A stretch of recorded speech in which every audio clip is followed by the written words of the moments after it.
안녕하세요. 이번 영상에서는 범죄자의 뇌에 대해서 이야기를 한번 해보려고 합니다. 범죄자를 보면 되게 딴 사람 이야기 같을 거예요.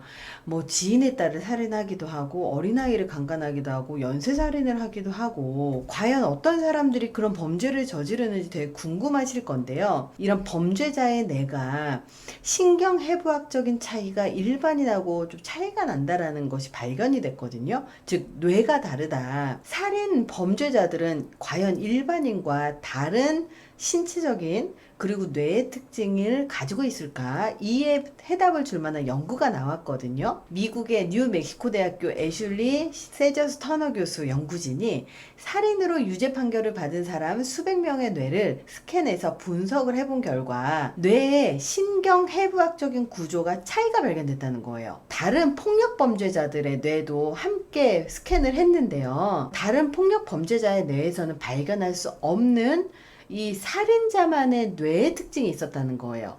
이 연구는 뇌 이미징과 행동 저널에 실렸습니다. 살인 범죄자에게만 찾을 수 있는 심리 사회학적 특징은 물론 생물학적인 특징을 연구하려는 움직임이 예전에도 있었거든요. 터너 교수진의 연구진은 실제 수감자를 실험 대상으로 선정을 했는데요.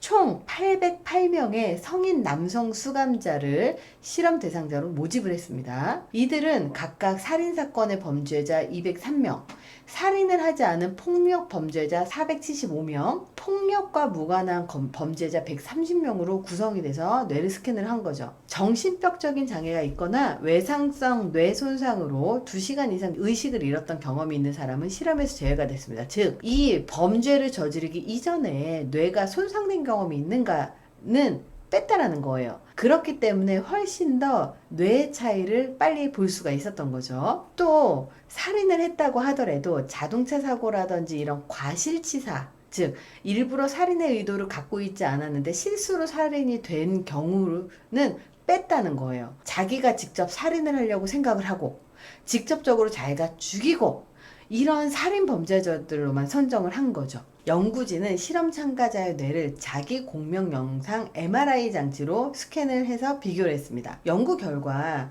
살인사건 범죄자 그룹은 폭력 범죄자나 폭력과 무관한 범죄자 그룹과 비교해서 뇌의 특징이 크게 다른 것으로 나타났다고 해요. 즉 살인 범죄자의 뇌가 따로 있다는 거죠.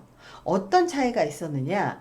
살인 범죄자의 뇌는 측부 그리고 전두엽 피질, 손에 되뇌 피질 포함해서 뇌 전반에 걸쳐서 결실이 일어났다는 거예요. 즉 작았거나 아니면 소실이 돼 있거나 아니면 뭔가 문제가 있었다라는 거죠. 이런 차이는 연령이라든지 감옥에 머문 시간, 약물 사용의 경력, 그리고 지능 지수 등의 변수를 다 보정을 해도요. 마찬가지 결과, 즉 다양한 뇌 전체적으로 소실, 결실이 있었다라는 것을 발견했다는 거예요. 즉 범죄자의 뇌는 따로 있다. 아울러 흥미로운 점은 폭력 범죄자 그룹과 폭력과 무관한 범죄자 그룹의 뇌에서는 큰 차이가 없다는 거예요. 터너 교수는 살인 범죄자의 뇌에서 결실이 나타난 것으로 보이는 대뇌 피질은 감정 조절 능력, 공감 능력, 그리고 도덕적 결정 능력, 사회적 인식이라든지 전략적인 행동 통제에서 아주 중요한 역할을 하는 그 부분이 제대로 움직이지 못한다. 그렇기 때문에 이런 뇌의 결실 때문에 살인을 할 수 있는 뇌가 따로 있다는 사실을 알게 된 거죠. 물론 이 연구를 통해서 살인자의 뇌가 일반인의 뇌와 다르다라는 건 발견됐지만 교수진은 뭐라고 얘기하느냐? 이번 연구 결과가 미래 예비 살인 범죄자를 예측하는 시스템으로 해석하면 안 된다라고 경고를 했습니다. 범죄자로 이어질 수 있는 우리의 뇌 되게 신기한 것 같죠? 결국은 이 뇌의 능력이라고 하는 게 훈련이 되어지고 그리고 만들어지는 영역이 있습니다. 이거를 신경 가소성이라고 이야기합니다. 신경 가소성이라는 게 뭐냐면 자주 한 것은 잘하게 되어 있다. 즉 살인 범죄자의 뇌에서 결실된 것으로 보이는 대뇌 피질에서 감정 조절 능력, 공감 능력, 도덕적 결정 능력 이런 능력들은 아주 어릴 때부터 자연스럽게 부모로부터 학습이 돼서 자주 연습을 하고 그런 훈련이 되어지면 이 뇌가 결실이 아니라 보충이 되어서 더 많은 그 뇌의 능력을 사용하게 되거든요.